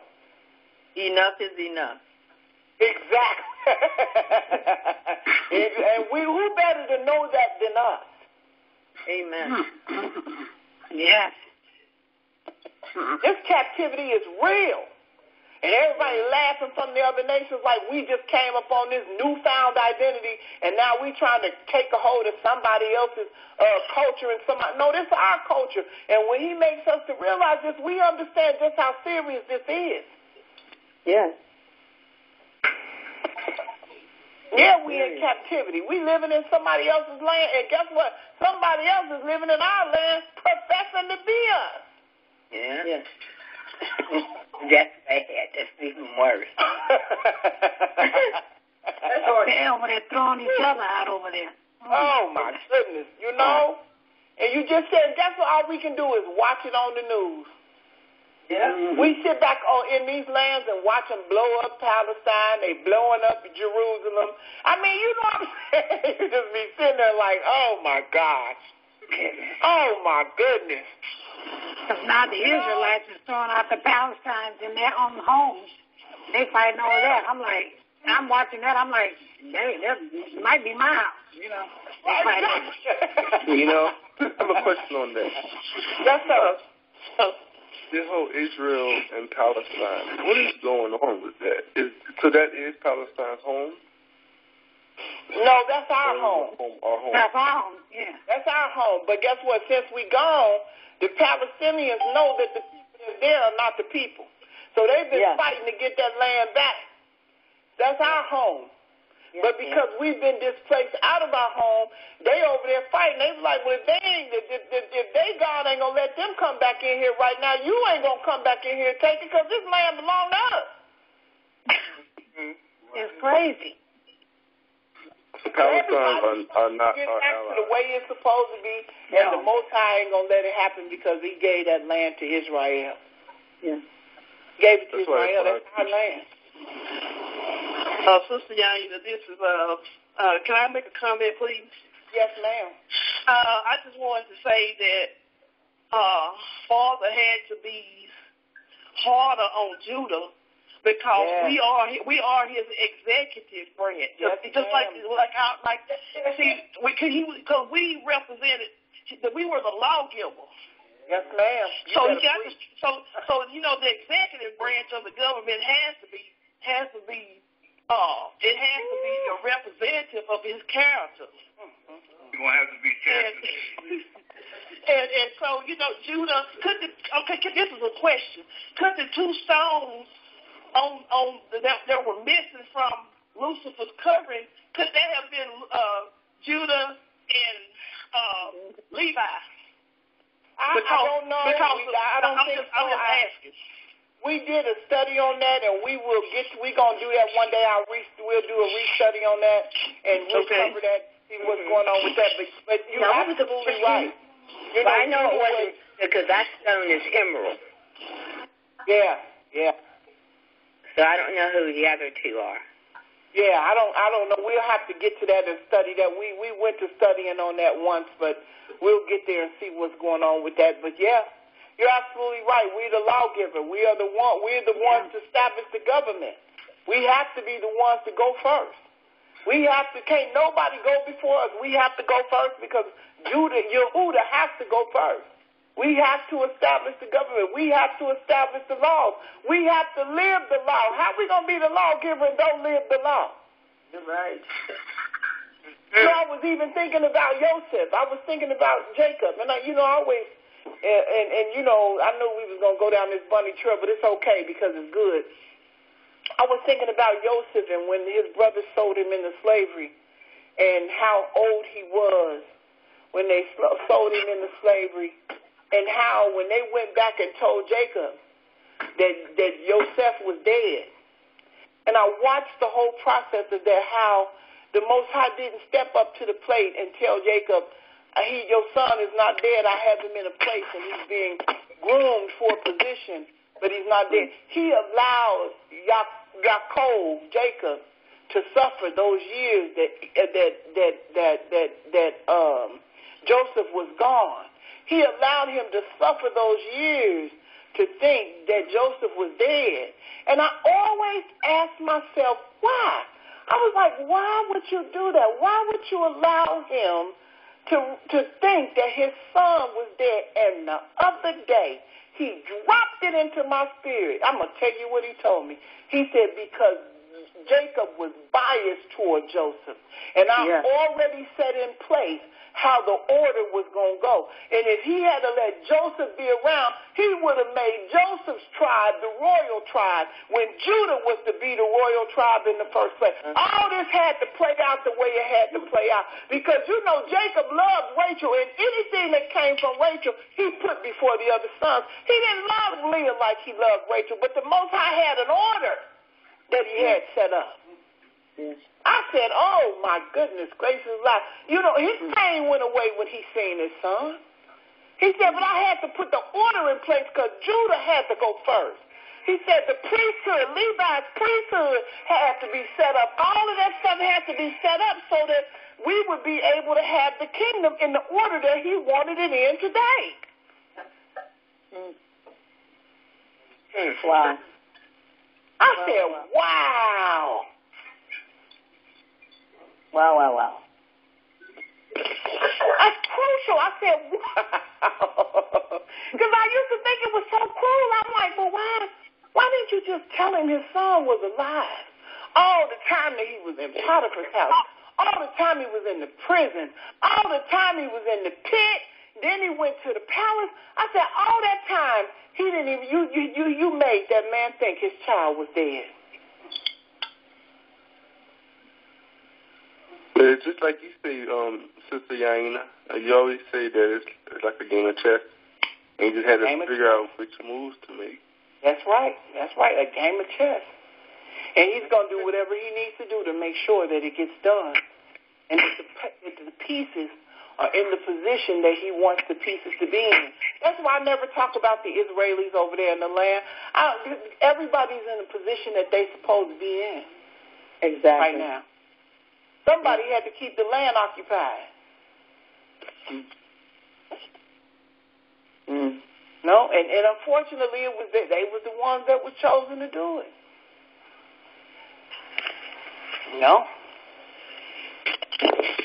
They kept the name of Israel on the lips of the people that are around the world. And now the people are beginning to wonder, who are these people who claim to be the Israelites? These are not the people. Like Brother Donnie, I said, they coming to the knowledge, the rabbis, and saying, wait a minute, these people don't line up. These can't be the people. They know. No historical evidence can prove that those are the people. While we yet still sit in captivity, while we're yet under the captivity of the nations where we were driven, while we're still sitting under the religions that were given to us by the captors, while they still telling some of us that we Gentiles, while they still telling some of us that they gonna be grafted in. We got to wait till they get grafted in first before this thing turns around. I don't know about that right there. I think the kingdom has to be in place. Yeah. But the thing about it is, though, is that we have to understand that all this stuff was orchestrated by the Most High Yah. All of it is. And when we understand the whole system, and I know I done got all off my topic, I ain't even going to try to go back to it. It don't make no sense. Because if I start messing with that mountain of Yah, because I'm getting ready to take y'all into that mountain of Yah and into that tabernacle and how it all come together, I'm getting ready to touch about how Moshe had to go back up on that mountain and get orders. I can't do that today, but I'm glad that we had a chance to at least lay the foundation. But all of that has to do with Israel. Yeah. All of it. And I really feel for the people that are not awake today. I really do. I wish that they could be with us and rejoice and understand who they are and how powerful it is to be who they are. But Yah has a time for that too. We can't rush that either. No. He has a time for all of that. I want my family to wake up too, but guess what? I can't do nothing about that. I have to do what I'm called to do so that when they do wake up, Yehudah will have stuff in place. Hallelujah. Gotta be an example. Exactly. Yeah. Exactly. Something. Powerful. So basically, the kingdom, like you mentioned in Daniel, basically the kingdom is just completely given over to Lucifer now because everybody's in deception. Yes. He is the God of this world. Yes, he is. Right now, he is. He has been given the authority to do that, and that was given to him in the Garden of Lucifer. In the Garden of Eden. All that was given away. Adam gave it away. Adam gave that to him. Yes. And all of the systems that we are under today, all of the laws, all of the statutes, all of the regulations are his. But the laws of Yah that he gave to his people, he told us we don't have to live by those no more. Just live his. Mm-hmm. Yes, that's the whole plan right now. And as Yah wakes up his people, we measure the two. We got his in one hand and Yah's in the other hand, and we looking at both of them and be like, well, no, we can't live that. We can't do that. Oh, no, we can't eat that. Oh, no, okay, we can't do that over here. We can't do this to our brothers. Oh, no, we can't do this with our sisters. Oh, no, two men can't do this. And we weighing up the two. Because we know, he said, my sheep know my voice, and another they will not follow. Hallelujah. Hallelujah. We know we his. That's right. We know we're supposed to keep that law. We know we ain't supposed to eat pork and shrimp and lobster tails and catfish and all that stuff. It's unclean. That's true. We know we're not supposed to keep holidays, worshiping their gods, and doing the things that they're doing. All the nations that we were in captive did all of those Brother Donald, we've been doing it with them nations for thousands of years. Made to serve others. He said this time you're going to be made to do it. He said last time you did it on your own, but this time you're going to be made to do it. That's powerful, right? Yeah. But we went on this nation and volunteered our services. We did. And set up high groves and high places and put their images up in the oh my goodness. And guess what? Now they mad because we waking up. And guess what? We not bothering them. We ain't telling them to stop. They can do what they do. We talking to Israel. We say, Israel, you can't do that. You can't do that. You can't live like that. We've got to separate ourselves and keep his high holy days. But you go into any of these churches, even those churches with the pastors that's waking up, and ask them, did you keep the Passover?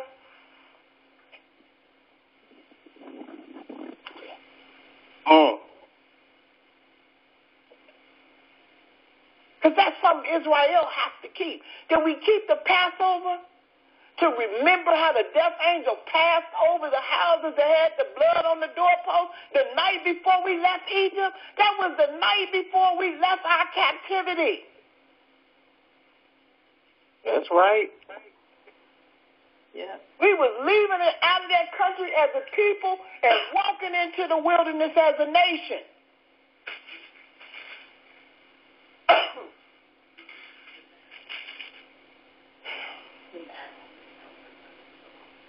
But guess what? For you to tell this story to your grandma or your aunties or your cousins or your uncles, there's deacons and evangelists and preachers and singers in the church, they'll look at you like you 14-karat crazy.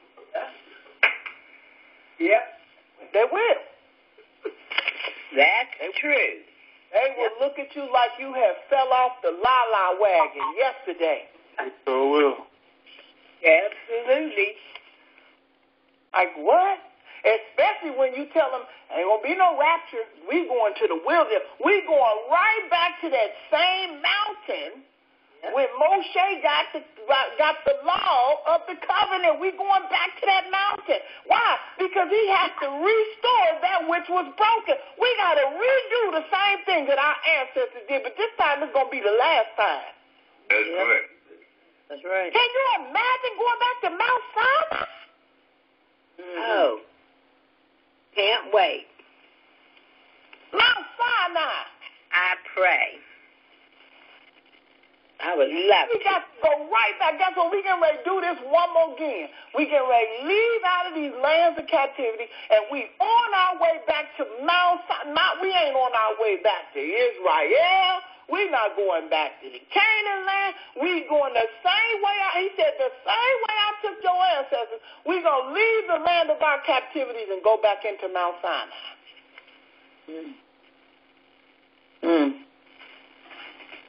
At the base of that mountain. And I said to myself, okay, who going to go up there?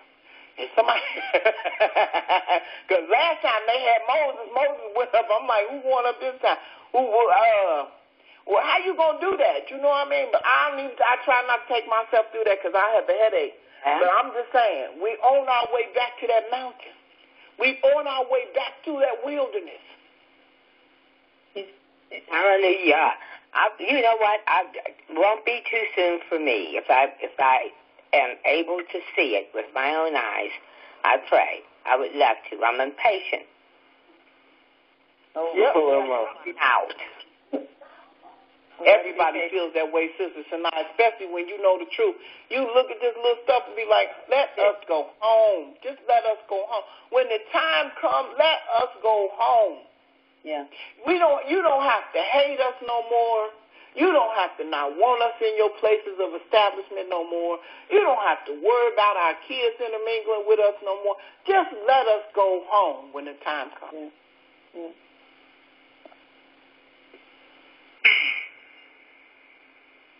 You know, the power of it all. Let us just go home.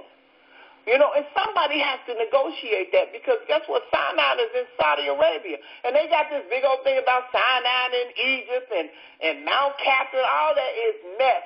Sinai is in Saudi Arabia. And we've got to go back home. We've got to go to that spot where we are able to go in there and worship without. They got a fence around it right now. Yeah. They do. They got a fence around it with a sign saying, "Do not enter.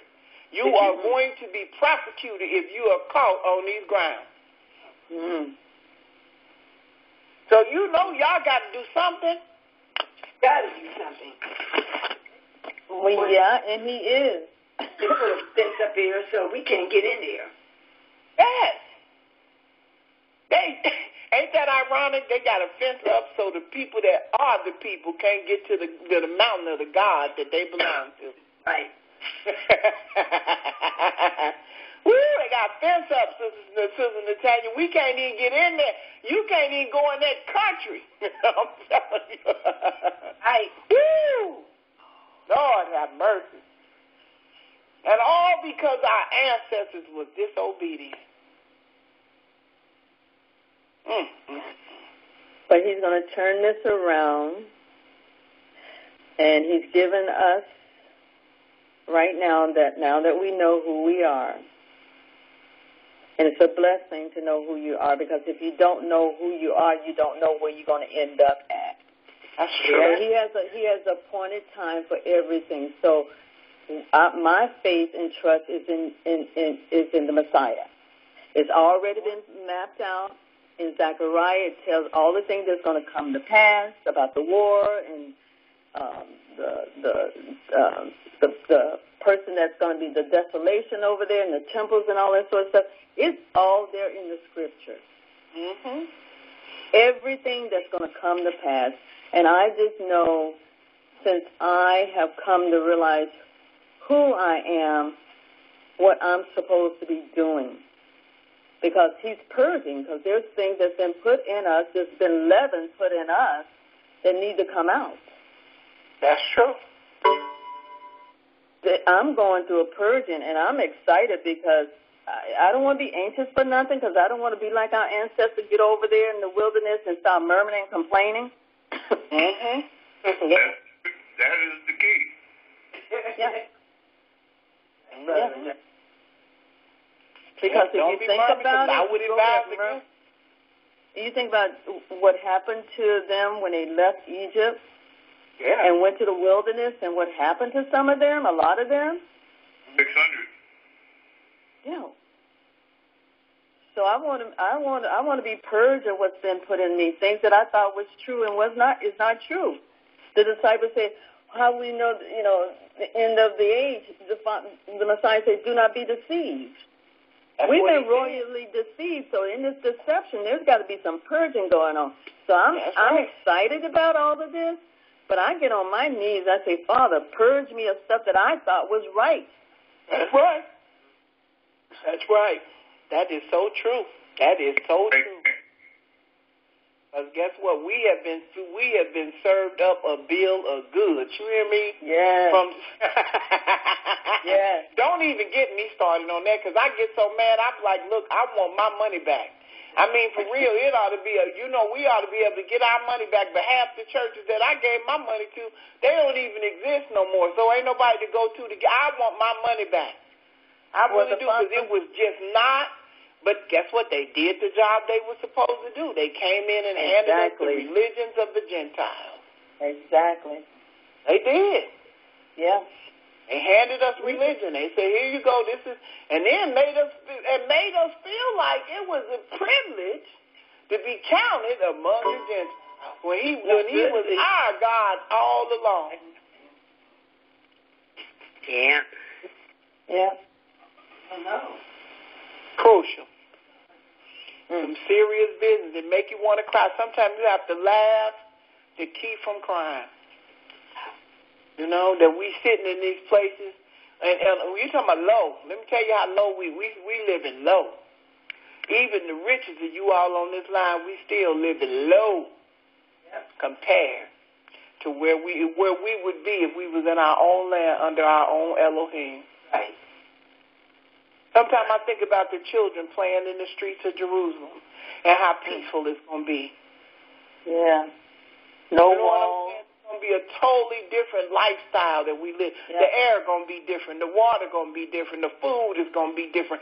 Everything is going to be different. Yeah. No walls. No. Safe forever. And the Messiah ruling. Yes. I mean, it's a lot that we have to deal with. We have a lot we have to go through. In the meantime, though, we have to give this information and pass this information and understand. And we have to walk through. I still got to walk you through the mountain of Yah and all of the things that goes on in the mountain of Yah among the assembly of the gods, because they come. When he come, they come. And they all come to perform. It's all in the scriptures. When I read it today, I was like, oh, my goodness, it's right there in the scriptures. When he met us at Sinai, they came. Yeah. It was all with him when he came. He don't come by himself, just like the president. When the president leave the White House, he don't leave by himself. He got a whole entourage that come with him. Ambulance workers, Secret Service men, military. All he has that at his disposal. Yah does. His is way more far advanced than anything we've ever seen. Mm-hmm. So, I just want to share that with you all. I hope that, you all have enjoyed this part of the class. We went down another area that I hadn't anticipated, but maybe this is what the Most High wanted to be done today. But like I said, next week when we get back into this mountain and we get back into the temple of Yah, because that's powerful all by itself. Yeah. To understand this is our information. This is our culture. These are the things that he gave to our ancestors. Can I ask you a question, though? Always. Okay. What happens? So now we're just coming into the truth and so forth, and knowing now who we are. What about the entertainers and stuff like that have supposedly sold their soul to Satan? Are they given a chance once they know the truth, or are we supposed to know enough of the truth to not do that, and so they're just lost forever? Oh, my gosh, she asked such a hard question. Let me say this. Everybody has an opportunity to repent. Yes. Everybody can repent. I believe everybody can repent, and the judge of the earth shall do right. In the Old Testament, it says that, I think it's in Yoel or Zephaniah, where he says that those people that I call will be saved. You understand? So, like you said, they're going to have an opportunity. You understand? And it don't have to be all of them, because some of them is just arrogant, man. They're not going to do it. Or some of them are just his children. And that's when we get into the difference between the seed and the serpent seed. Some of them are his children for real. Some of them really are a part of his unit and his family, and some of them just have been brought into this thing, and because they felt like that's what they had to do in order to survive, not knowing that what they was doing was to them a damnation they didn't know. So I believe that the judge of all the earth will do right, and if you didn't know, you can't be held accountable for something you just didn't know. You know what I'm saying? So you have to repent, and repenting means turning. So let's get back to the entertainers and things like that. What does that mean? Does that mean that you get to repent and they still get to go back about doing what they doing, singing what they singing, promoting the music that they promoting? No. The Most High looks at the matters of the heart. That's right. A lot of them are not going to give it up. They're going to be like, well, there's too much money for me to walk away from. I can't just not, do this. This is my lifestyle. This is how I live. But when the things that you do or is against the laws of the Most High Yah, you got to leave them. It's just like a prostitute being out in the street prostituting, and she felt like, this is all I know. This is all I've ever done. This is all I know. And then she realizes that she's Israel. and then she gets on her knees and she falls down and said, I don't want to do this no more. I apologize. I'm sorry for what I've done. She can't repent and then go back and be on the host roll. She can't do that. That is correct. Mm-hmm. You got to leave. Because we know Lucifer runs that, and you know. I mean, I can't tell you something you don't already know. I mean, when you singing about, this blank, gonna do this blank, and suck my blank. No, you got to come out of all that. Yeah. That has to stop. And a lot of people ain't gonna give it up. They just ain't gonna do it. They like, I just can't. That's where the temptation comes from. And sometimes it's gonna cost you something. You're gonna have to walk away from it. And if you made enough money to make life easy for you, come out of it and make life easy for you. Now, there will be some persecution. He coming. But you can endure that too. We all have gone through something and have lost something as we make this journey and this walk. We all have. But what? It's better on this side to it. I ain't going nowhere. I'm staying right where I'm at. So, it's going to be a test for everybody. Everybody going to have to make a choice. And guess what? When we leave for the wilderness, some of them entertainers is coming too. So, we invite everybody to come. I hope I answered your question because I believe anybody can repent. You did. Thank you. Yeah. Yep, repent and turn. Repent meaning saying I'm sorry and then turning from your wicked ways. Mm-hmm. We know when we doing something wicked. Any other questions? Sister Ida, there's no coming back from the mark of the beast, right? Oh, no.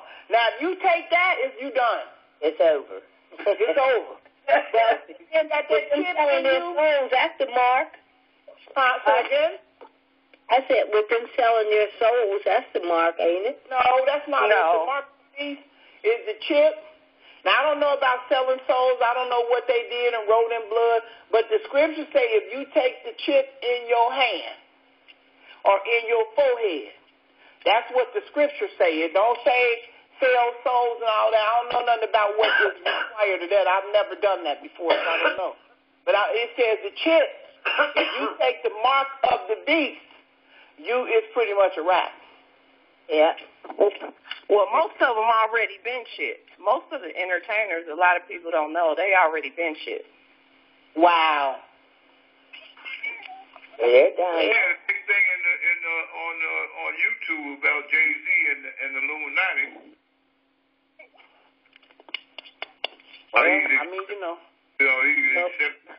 That they're chipped. And people think because they appear to be black people, we did a whole series on this before. A lot of people on the line came, but all our skin folk ain't our kinfolk. Some of those people are truly Satan's kids. That's right. I know that's a hard pill for some people to grasp, but some of those people are not of Yah. That's true.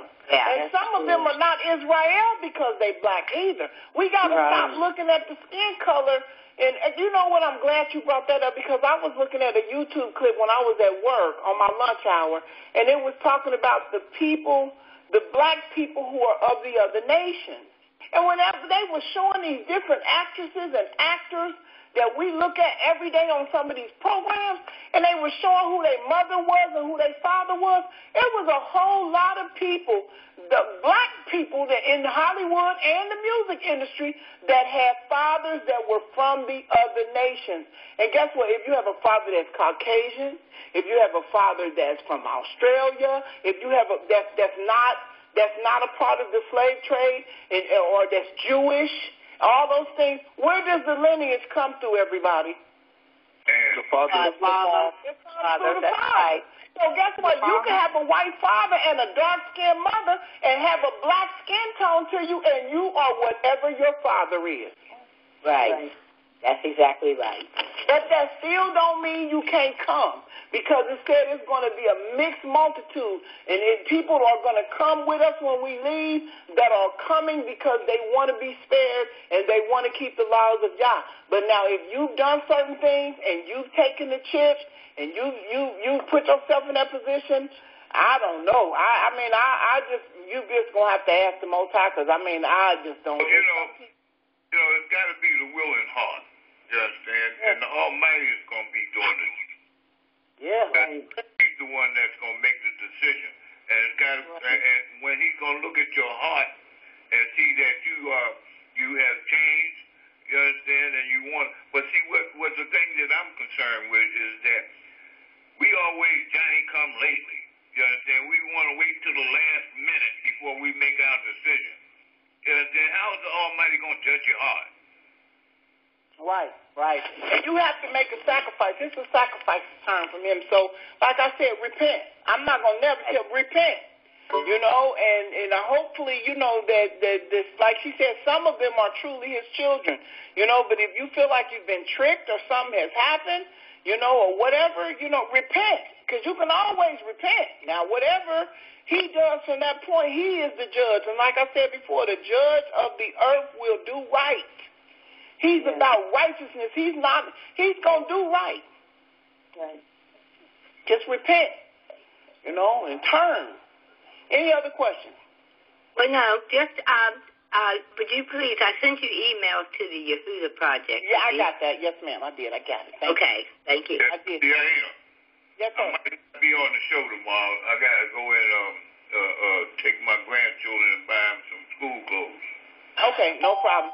I just wanted to say to everybody, don't forget tomorrow our radio show. Y'all know he's not going to be there, so I need some help. At 3:30 p.m. Eastern Standard Time, the phone number is 718-664-9551. It's at 3:30 p.m. It's on Blog Talk Radio Show,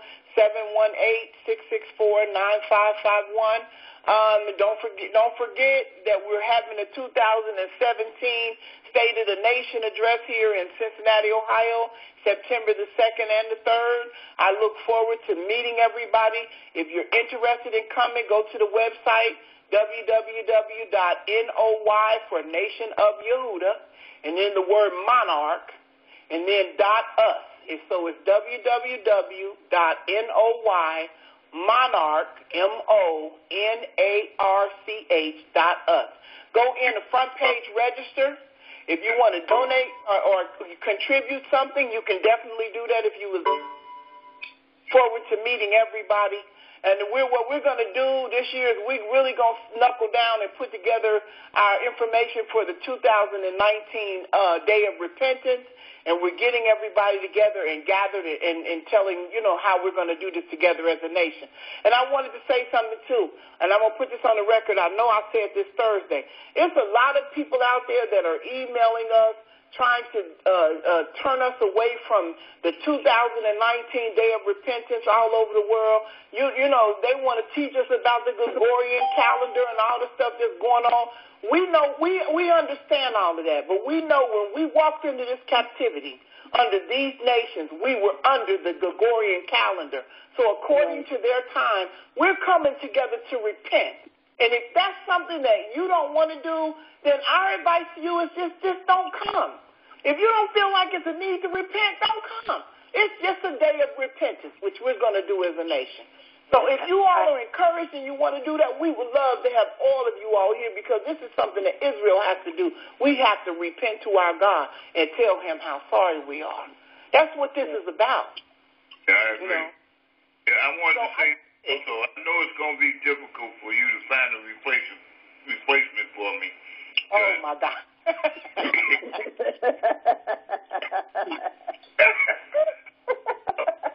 Okay. Nobody can replace you, Brother Adonia, okay? Nobody can. We're going to try, though. We're going to try. Somebody will sit here with me tomorrow. But I'm glad that everybody was able to come.